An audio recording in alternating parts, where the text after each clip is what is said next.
You're listening to Sox in the Basement, a production of the Broadcast Basement Limited, where every show is 30 minutes of good and comes from a basement bar on the south side of Chicago. Pull up a stool, pour a cold one, and join us right now for Sox in the Basement.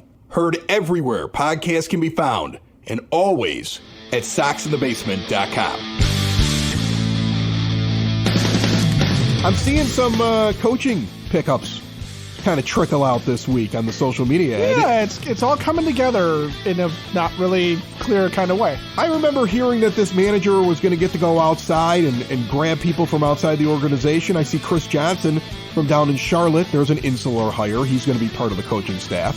So you're just taking the AAA guy and bringing him up. Insider, yeah. Yeah, a little insider. The one that's really weird, there were two of them.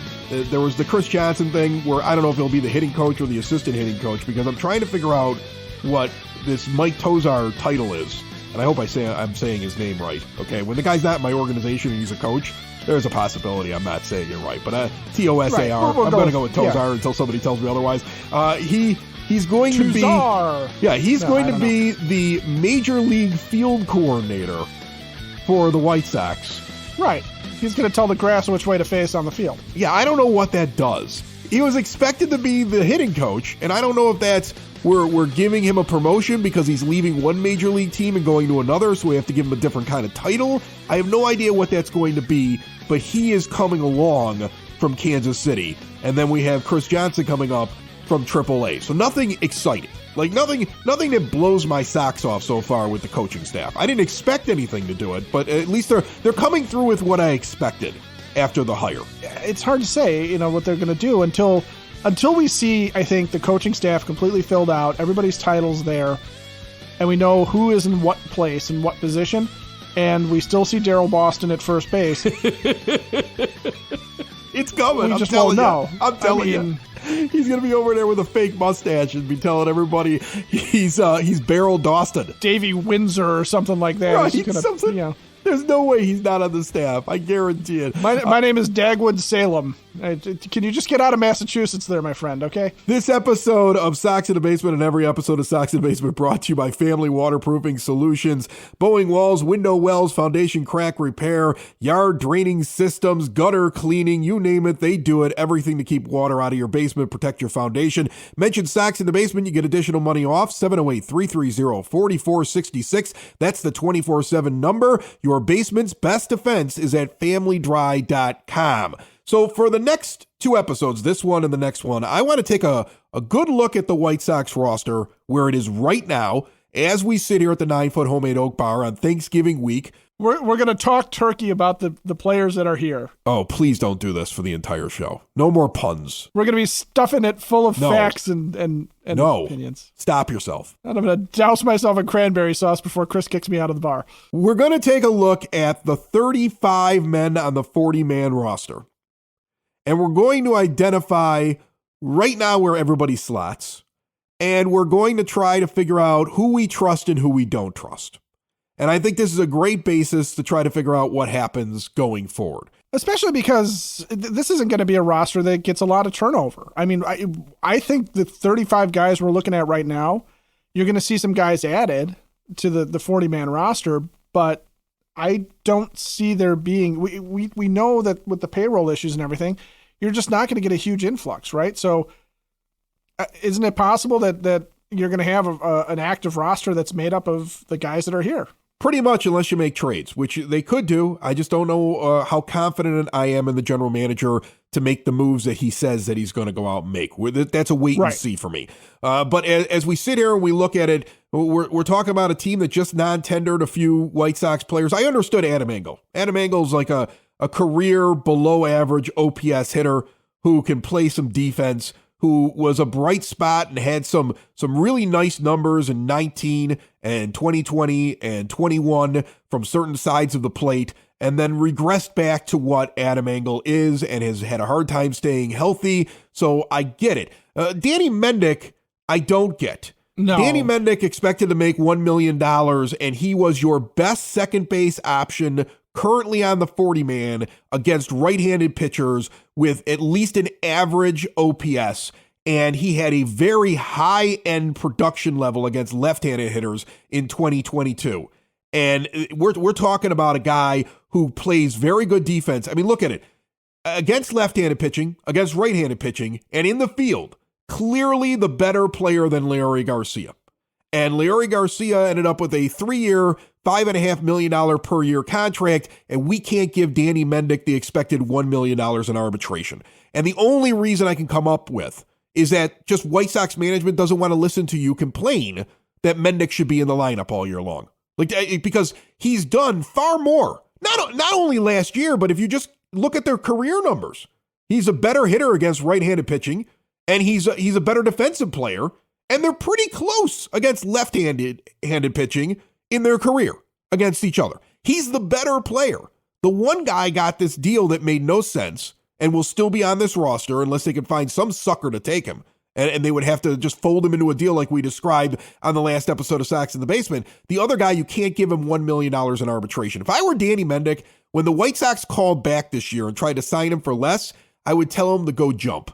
I wouldn't even talk to him. I'd go someplace else. Unless there's no other option, and I could make another roster on another Major League Baseball team, I'd be like, you know what? You don't like me? You like that other guy? I'm going to go someplace else. I wouldn't fault Danny Mendick for that at all. Well, and again, to your point, when you're comparing and contrasting Danny Mendick and Adam Engel, there's some sense. A ostensibly your fourth, fifth outfielder who's a guy who's over 30 is really becoming a never was instead of a has been, and had his moment a couple of years ago where maybe he was trade bait, versus Danny Mendick, who was in the midst of a breakout last year, right? When he got hurt, he was emerging as a steadying presence in the infield, both defensively and offensively. And Tony had finally given him the opportunity to play every day. He was going to be the guy going forward. Then he blows the knee, and now he's just got to prove that he's healthy. And I can understand to a certain degree if the non-tender is because he's not going to play this year because his leg is that bad or something like that. I get that. Then. There may be some sense to that, but we haven't heard anything to that extent. All we've heard is so far that he's non-tendered and that the Sox are not in a position to go out and sign major free agents this year. In all likelihood, because they're just not going to have the payroll room. And Mendick joins Jose Abreu and Adam Engel and AJ Pollock and just guys that are out the door now. Johnny Cueto potentially. And even with that, with Cueto, you're still got a guy, Ethan Katz is out there saying we need another starting pitcher. So I think there's a lot of things here where we have to look at who's here and are there trustworthy people that can fill players that can fill these holes, that can fill the gaps in the lineup, because if there's not, that's where we need to identify and hope that Rick Hahn can pull off a trade or that there's money found in the budget to find someone competent, if not good, to put in there. Yeah, and so what we'll do is we'll start off on this show looking at position players, and next episode we'll look at pitchers, and we're going to try to figure out who you trust on this White Sox staff. And I'm going to probably take a rosy view on some players, and I'm waiting for you to throw cold water on me.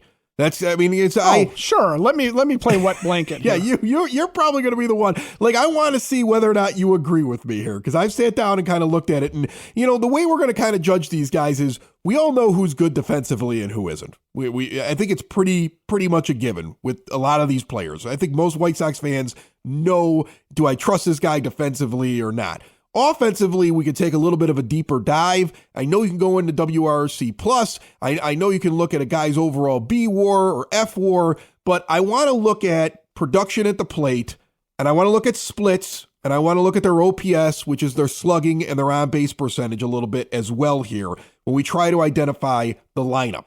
Well, here's the thing with the defense. I can identify one guy, and correct me if I'm wrong, there's only one guy on the team that projects to be an everyday starter that you would sit there and say his defense is, at least right now, the thing that's carrying him over his bat, and that's Yohan Moncada.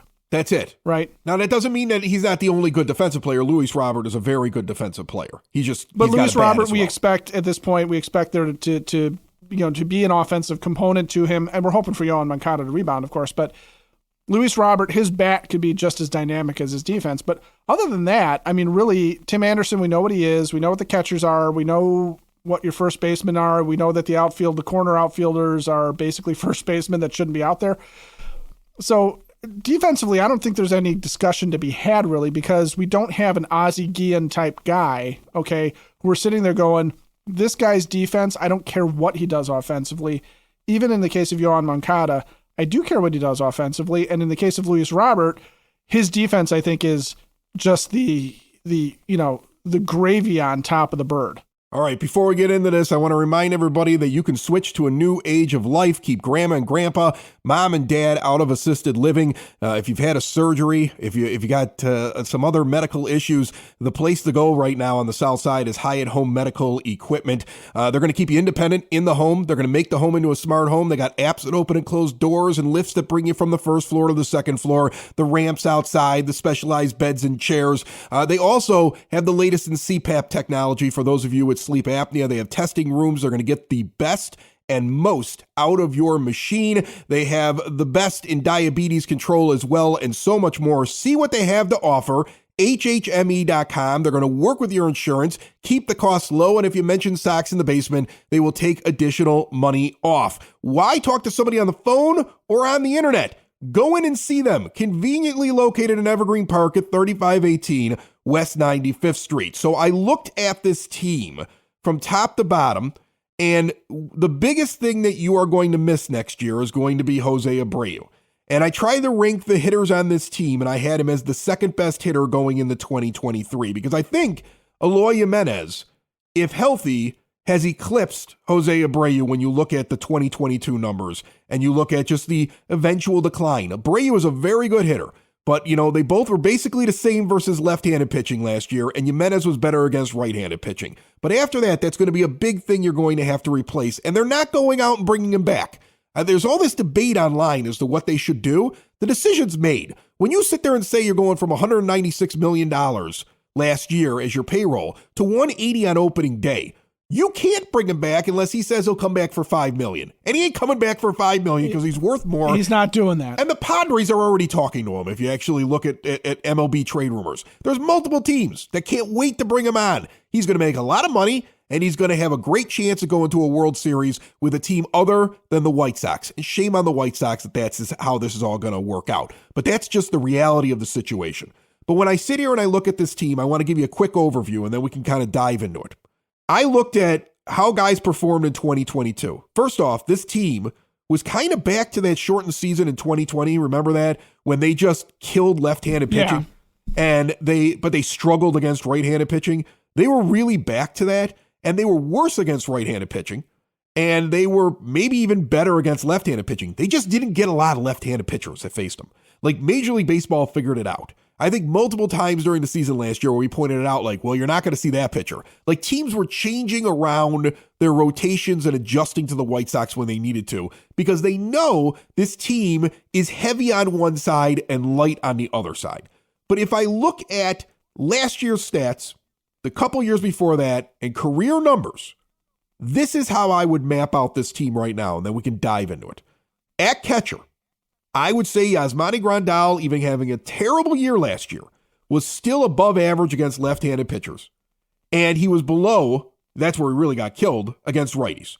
If he comes back this year and he just bounces back to being average, then he can start. He's your starting catcher because he's going to be the starter against left-handed pitching for his bat. But if he doesn't come back, if he's really dead, Seby Zavala last year demonstrated that he can at least be an average hitter and do well behind the plate against righties, and you get a platoon between those two guys.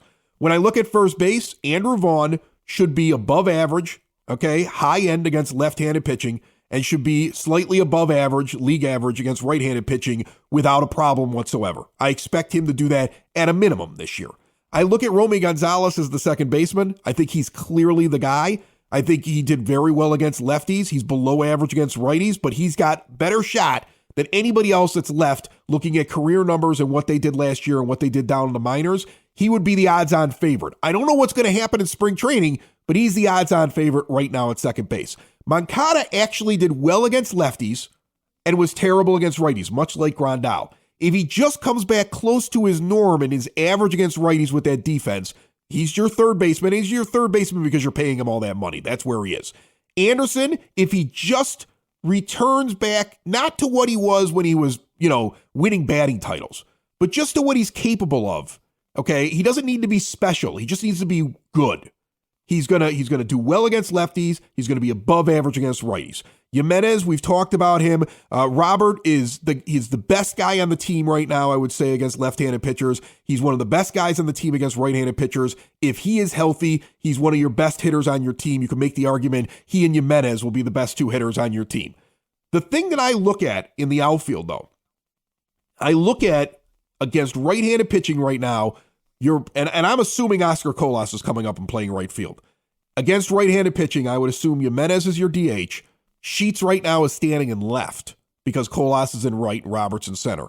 And against left-handed pitching, Jimenez could play the field against lefties, and you could put Jake Berger in a DH where he mashed against left-handed pitching, and you sit down Sheets because he's terrible against it. And all those names that I mentioned, along with Leury Garcia, who's a bad penny and isn't going anywhere and will be sitting on the bench, those are 12 of the 13 spots currently on your roster, and there's one open spot. That's how I would look at this team, looking at what is currently on the 40-man roster. That's my overview. Does anything stand out to you? Do you have any questions about that? Does that make sense? No, it all makes sense. I think you could see Carlos Perez, for example, or some other catcher come in and challenge Sebi Zavala potentially. And because you could also see Sebi go back to, a lower batting average, higher power output type of swing that he used to have. I agree with you on Romy Gonzalez as the second baseman going into it because it's almost by default. He is the veteran of that group. It would have been Mendick if they would have kept Mendick around. He was better than Gonzalez at the plate last year. No doubt in my mind. It would have been Mendick if he was around. But Romy is the veteran minor leaguer, if that makes sense. Okay, he's the guy that's had a couple of cups of coffee. Sosa, I honestly can't tell you what I think of Lenyn Sosa because what he was given, the opportunity he was given in the majors was so minute that it really just doesn't. It's not enough to make a judgment call on, and I'm not sure spring training is going to be enough to make a judgment call on. So I think second base remains a big hole that they could fill with a veteran and do well to do so if they want to win this year. But if you want to give one of the young guys a shot, that's a spot to do it. Colas, I have already outlined where, for example, versus Lenyn Sosa, one of the keys that I look at with minor leaguers is how much they K'd, how their strikeouts were down in the minors because they're always going to strike out more in the majors. It's an upgrade in pitching all the way around. And Oscar Colas, kind of a strikeout guy down in the minors last year. Sosa, not so much. I do worry that Oscar Colas is going to come out and get that chance to play every day, but he's going to strike out too much to really be productive. So those are the wet blanket moments. Now let me give you the parts that I think are actually good here. I do think that Yasmani Grandal and Yohan Moncada will get a little bit of a bump in production from the changes in the rules as far as shifting. Okay.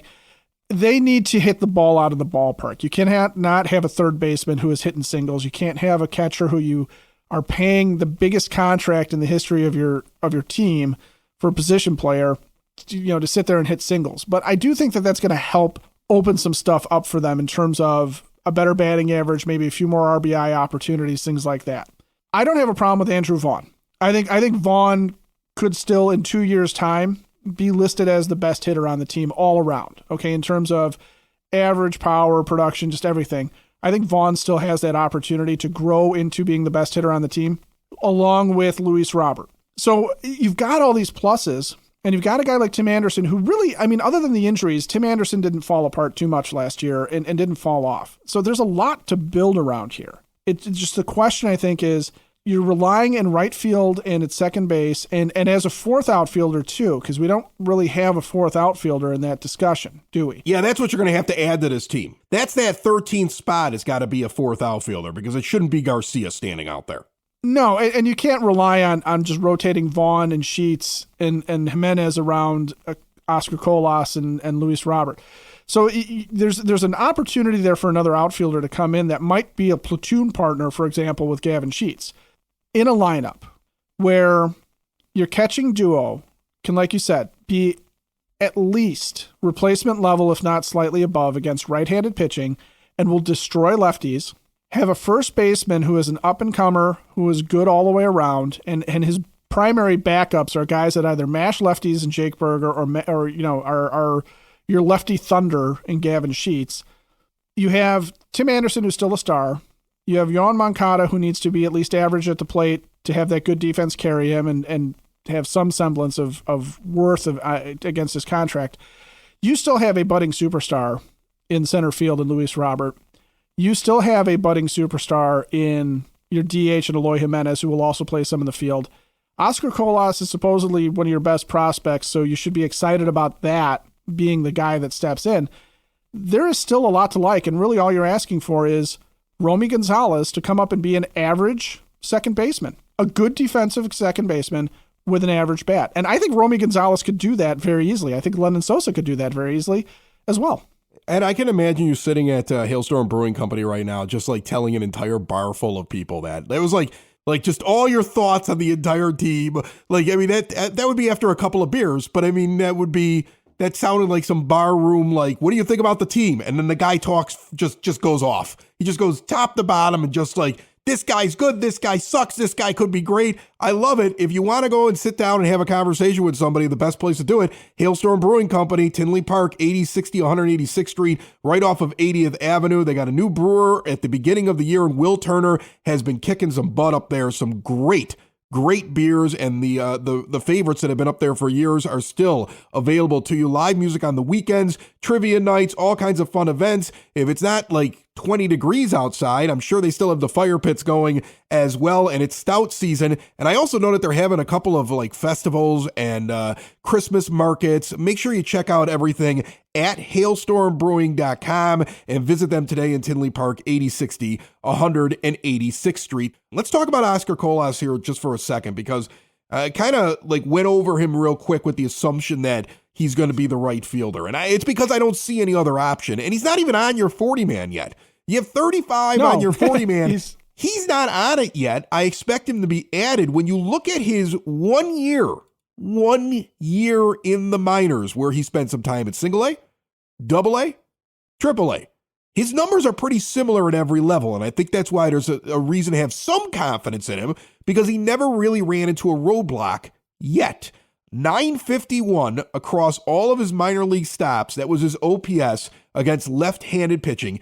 879 against right-handed pitching. He's a left-handed hitter. You would have thought that would have been flipped, right? So here's a guy that doesn't look like a platoon player in any way. And even if I sit there and say, okay, fine, I expect some regression, I'll take 100 points off of those OPSs and have him hit 851 OPS against lefties and 779 against righties in his rookie season, and I'd be perfectly happy. You think the strikeouts would be that bad that it would lower even more than 100 points off on each side with his OPS? I think the power's there. I think his ability to get extra base hits is there. So I think you're going to see a good slugging percentage from him no matter what. Okay. You just think his average is going to be low. His on-base percentage is going to be kind of low. He's going to lose that 100 points mostly with the on-base percentage, because it's on-base percentage and slugging put together to come up with OPS. That's where he's going to get hit the most, and he's going to frustrate you. That's what you think. That's what I think. And here's the thing. Now, if you look at, for example, what he does. Now, he played in Japan for a while too, right? So his foreign stats are a 282 batting average with an 826 OPS. And strikeouts are, still a factor for him, but they're not a killer, okay? So he's striking out 21% of the time in the foreign leagues. So he's always going to be a high strikeout guy.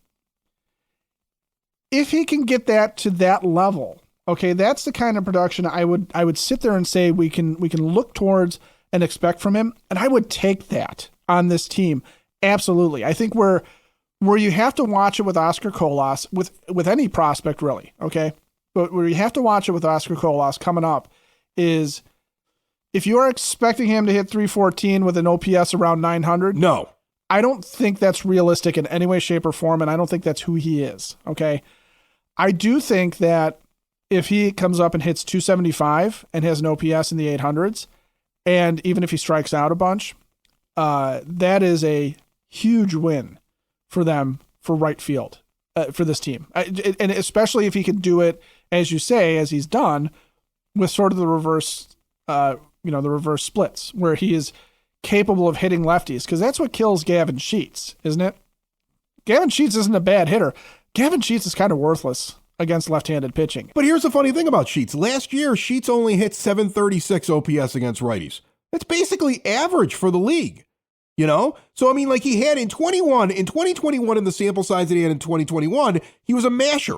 But in the time that he had in 2022, he basically was average against righties and really, really bad against left-handed pitchers. Like, you wouldn't even send him out there against them, right? So, like, he's a guy that would be a fourth outfielder. I think the biggest mistake right now would be to start your season without another starting outfielder and relegate him to a role off the bench. That's what I would do with Gavin Sheets. He should not be the guy. Like, right now, I have to slot him as the starting left fielder on this team. That's gross. Like, he's probably a great guy, okay? I got no problem with him personally, and he's definitely a Major League Baseball player, but I should not be slotting him based upon what he brings to a team, which is poor outfield defense, can't hit any left-handed pitching, and was basically average against right-handed pitching in terms of what numbers he put up last year. That is not a starting left fielder on a team that wants to convince me through their propaganda media that they're going to contend for a World Series or at least win their division or whatever it is they're going to try to tell us is their plan for this year. We won't hear it at Sox Fest because there is none. But at some point, it'll get filtered out through the Jerry Reinsdorf Media Network, and we're all going to find out what we're supposed to expect from this team. Yeah, and you're also, if you flip it around and you say, okay, we're going to have Jake Berger and Gavin Sheets as our platoon first baseman, and we're just going to commit to Andrew Vaughn in the outfield. And I know that that's not been the discussion, okay?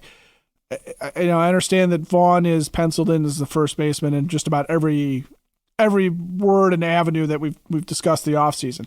But if you're going to say that Sheets, who's a natural first baseman, and Berger, who's probably better suited to that side, he's a little bit of an adventurer over at third.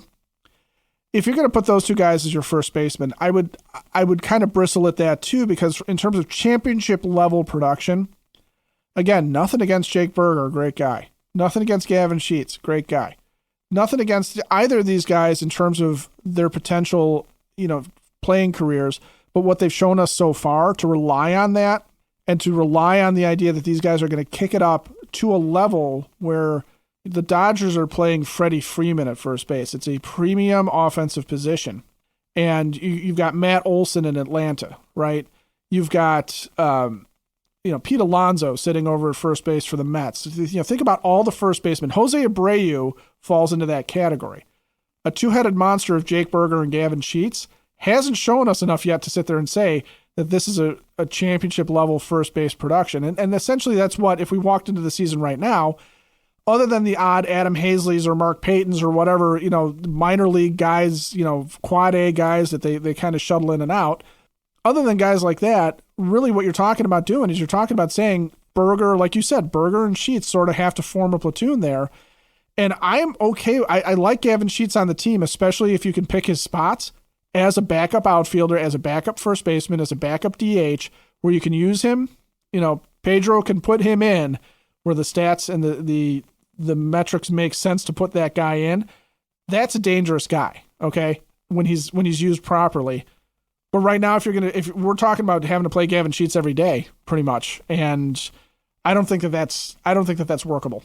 Remember that the $1,000 guest bounty is ongoing. We received a few more people that reached out with folks that they think they can get on the show. We're in the process of working through all of that. It does not need to be a baseball person.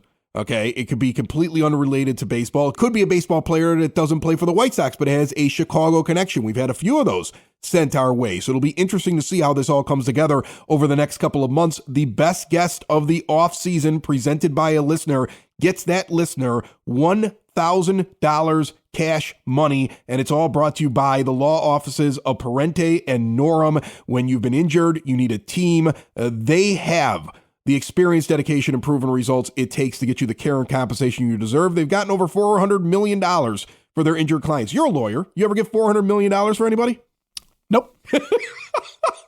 No, because you wouldn't be doing a podcast if that were the case. For a free case evaluation, Sox in the Basement listeners, call or text them today, 312-641-5926, or visit pninjurylaw.com. So I look at this roster then, and I go back to a name that you brought up last year that's a free agent that you just wish they would spend the money and go get, right? Because if I'm going to accept Colas in right field, and we're trying to figure out left field, and we don't want to go with Gavin Sheets, I know he doesn't bring a lot of home runs, but wouldn't Andrew Benintendi look solid with a 812 OPS against right-handed pitching last year, standing in left field, a 318 batting average against right-handed pitching, and against lefties at least hit 270 with a 675 OPS. Like he's not going to play every day. You'll rest him once or twice a week. Against lefties, you may not play him, you might play him, but he's somebody who's better than most options you have right there. Wouldn't a guy like that be great if you could just open up your wallet and like act like a contending baseball team in a major market? Yeah. I mean, that's what even the Michael Conforto conversations that were being had before his shoulder injury basically wiped him out of the season last year. You want a guy who has the potential to be above average, okay, and not necessarily a superstar. I don't know that I'd care if the White Sox were even in the conversation with Aaron Judge, even if they were going to spend the money. And I'm not saying that because I'm sitting there going like, oh, Judge is, he's not any good, or I'm not being stupid about it. No, he's great. I would take Aaron Judge right now. Give him to me. Open up your wallet, Jerry, and get me Aaron Judge. It's not going to happen, but I want it. Yeah, but I also understand that there's only a handful of teams realistically in the majors that are going to be able to approach what Judge wants. And the Sox, I'm not even sure the Cubs in this market, even in the number 3 market, are those teams. I know they're tied to it, but let's face it, the Dodgers and Yankees are probably the two teams that are, and the Mets are probably the teams that are really have that kind of cash. So there's something to be said though about for the rest of the major leagues about not going after, putting all your eggs in the Aaron Judge basket, but just even sitting there saying, a Benintendi, who is a guy who once upon a time was considered to be a bit of a star, is still a very competent, very good major league player and has showed it last year over the course of 2 different teams, would be wonderful as a guy that is just somewhere in the lineup. Okay. There is something to be said about those guys. You had that in 2005 where you had a guy like Carl Everett, who is not a star at that point, but is very competent at the plate, right? Even A.J. Przinsky, not necessarily a star in terms of his batting average and what he brought offensively, but was just very, very good. So you could put him out there without thinking about it, right? And that's all you want. The Sox need a couple of guys that they don't have to think about. And they right now they need it at second base. They kind of need it in left field or right field or both corner outfield spots. And you wish you were thinking less about catcher and third. Real quick, yes or no? Cody Bellinger, would you want him? No, I think the guy is mentally broken. I don't think there's a physical thing wrong with that guy. I think his head is so far screwed up, it still appears to be attached to his neck. Sox in the basement. Sox in the basement. Sox in the basement. Sox in the Basement. Heard everywhere podcasts can be found, and always on soxinthebasement.com.